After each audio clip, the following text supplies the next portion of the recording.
You know that feeling? The precise moment the door clicks shut. The moment the guests finally leave. The moment the plans get canceled. Society tells you that you should feel disappointed. You should feel left out.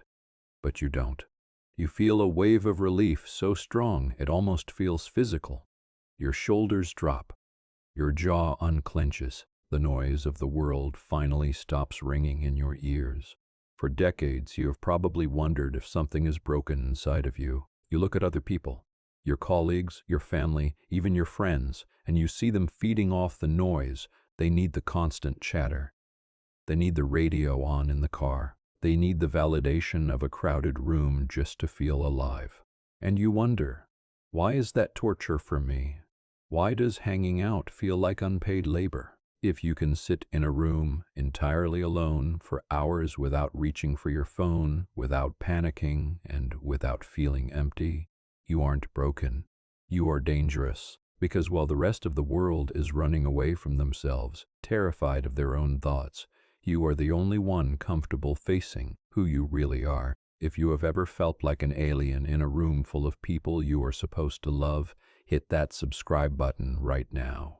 We are building a community for the 1% who value depth over noise. And trust me, you are going to want to hear the rest of this, because I am about to validate the way you have felt your entire life. Here's the truth about your social battery that nobody understands. You aren't antisocial. You are anti-fake. As we get older, our tolerance for nonsense drops to zero. Think about the last social gathering you went to. The small talk. The gossip about people you don't care about. The rehearsed complaints about the weather. To the average person, that is just conversation. But to you, that isn't just boring. It is expensive. It costs you energy. It costs you patience. When you are forced to engage in shallow conversation, you have to shut down your brain's high-level processing just to fit in. You have to dim your own light just so you don't blind them. You are a supercomputer forced to run simple arithmetic. Of course you are exhausted.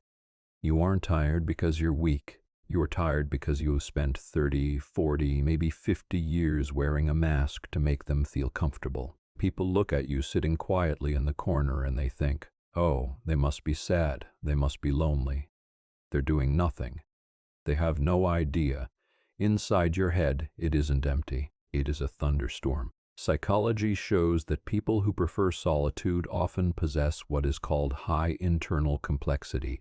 Your mind is self-generating. You don't need a TV, a radio, or a loud person to entertain you because your own thoughts are more interesting than anything happening outside. You are solving problems, connecting patterns, and analyzing behavior while everyone else is just making noise. While they are terrified of silence because it forces them to think, you crave silence because it finally allows you to hear. That is the difference. Loneliness is the poverty of self. It's looking inside and finding nothing there. Solitude is the richness of self. It's looking inside and finding the universe. We live in a world that is addicted to distraction. Look around you.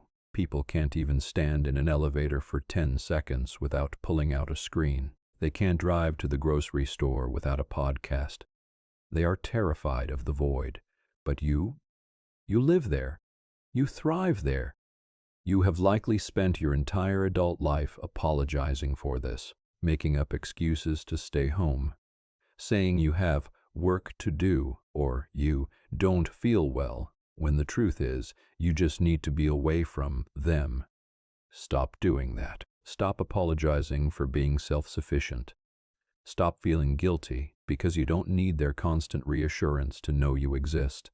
Your ability to be alone is not a flaw. It is a superpower that most people lose the moment they leave childhood. The world fears the silent man.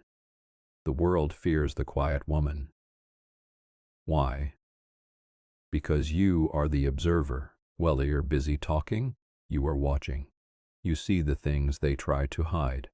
You hear what they aren't saying. Because you aren't desperate for their approval, you cannot be manipulated by it, and that makes you a threat to a society that relies on your insecurity to sell you things. So the next time someone asks you that condescending question, don't you get lonely, don't defend yourself, don't stutter, just smile. Because they aren't asking out of concern, they are asking out of confusion. They can't imagine a life where they are enough for themselves. They can't imagine a life where the silence isn't scary. You don't need their noise to feel whole.